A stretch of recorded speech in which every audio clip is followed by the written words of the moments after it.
Welcome back to U.S. Government and Politics. My name is Jim Toot, and I'm an assistant professor of political science at Central Virginia Community College. The American democratic experiment did not begin in 1776.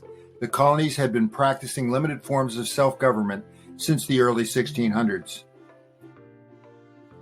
The great expanse of the Atlantic Ocean created a safe distance for the American colonists to develop skills to govern themselves. Despite its efforts to control American trade, England could not possibly oversee the entire American coastline. Colonial merchants soon learned to operate outside British law.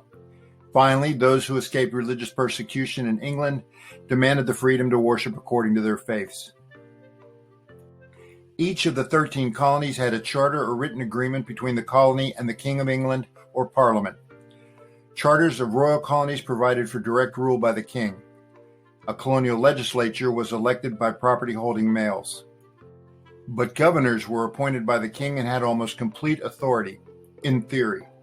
The legislatures controlled the salary of the governor and often used this influence to keep the governors in line with colonial wishes. The first colonial legislature was the Virginia House of Burgesses, established in 1619. When the first pilgrims voyaged to the New World, a bizarre twist of fate created a spirit of self-government. These pilgrims of the Mayflower were bound for Virginia in 1620, but they got lost and instead landed at Plymouth in present-day Massachusetts. Since Plymouth did not lie within the boundaries of the Virginia colony, the Pilgrims had no official charter to govern them. So they drafted the Mayflower Compact, which in essence declared that they would rule themselves. The Pilgrims of Plymouth set a powerful precedent of making their own rules that later reflected itself in the town meetings that were held across colonial New England. Colonial economies operated under mercantilism, a system based on the belief that the colonies existed in order to increase the mother country's wealth. England tried to regulate trade and forbid the colonies from trading with other European countries. England also maintained the right to tax the colonies. Both trade and taxation were difficult for England to control, and so an informal agreement emerged.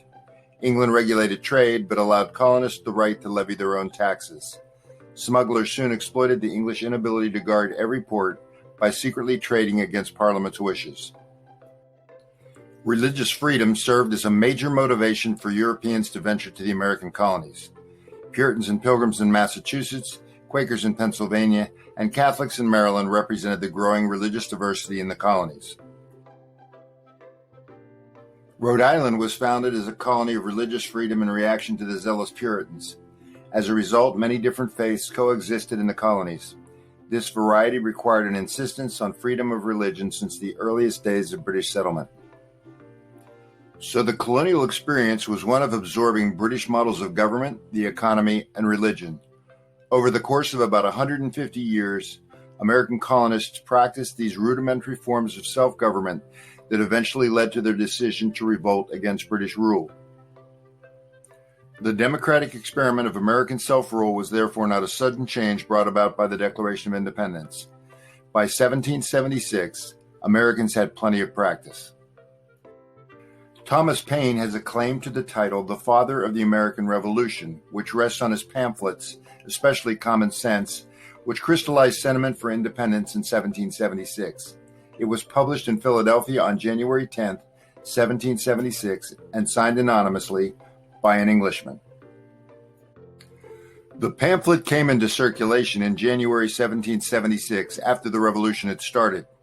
It was passed around and often read aloud in taverns, contributing significantly to spreading the idea of republicanism, building enthusiasm for separation from Britain, and encouraging recruitment for the Continental Army. Paine provided a new and convincing argument for independence by advocating a complete break with history. Common Sense is oriented to the future in a way that compels the reader to make an immediate choice. It offers a solution for Americans disgusted with and alarmed at the threat of tyranny.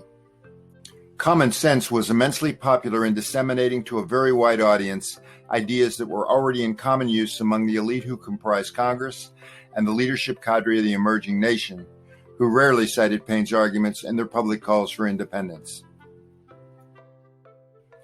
The pamphlet probably had little direct influence on the Continental Congress's decision to issue a Declaration of Independence, since that body was more concerned with how declaring independence would affect the war effort. Paine's attack on monarchy in Common Sense is essentially an attack on George III.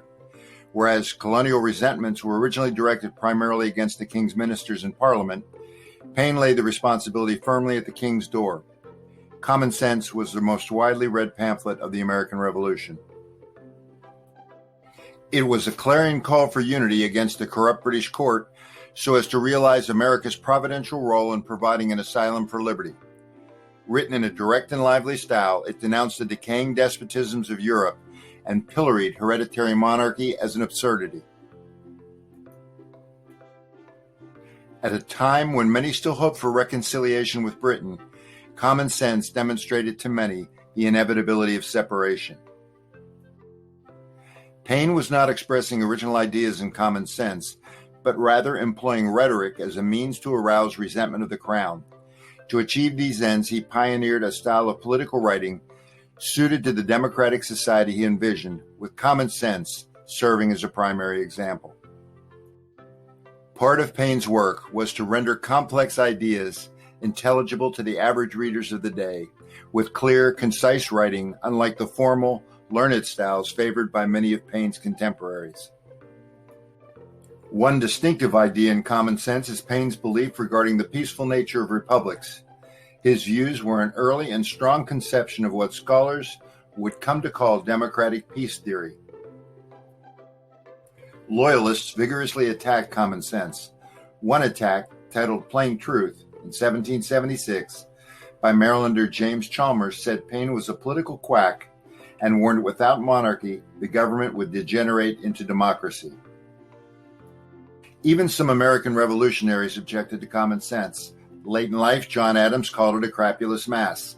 Adams disagreed with this type of radical democracy, that men who do not own property be allowed to vote and hold public office, and published Thoughts on Government in 1776 to advocate a more conservative approach to republicanism. In late 1776, Paine published the American Crisis pamphlet series to inspire Americans in their battles against the British Army. He juxtaposed the conflict between the good American devoted to civic virtue and the selfish provincial man. To inspire his soldiers, General George Washington had the American Crisis, first crisis pamphlet, read aloud to them. It begins, "These are the times that try men's souls. The summer soldier and the sunshine patriot will in this crisis shrink from the service of their country, but he that stands it now deserves the love and thanks of man and woman. Tyranny like hell is not easily conquered, yet we have this consolation with us, that the harder the conflict, the more glorious the triumph. What we obtain too cheap, we esteem too lightly. It is dearness only that gives everything its value. Heaven knows how to put a proper price upon its goods, and it would be strange indeed if so celestial an article as freedom would not be highly rated."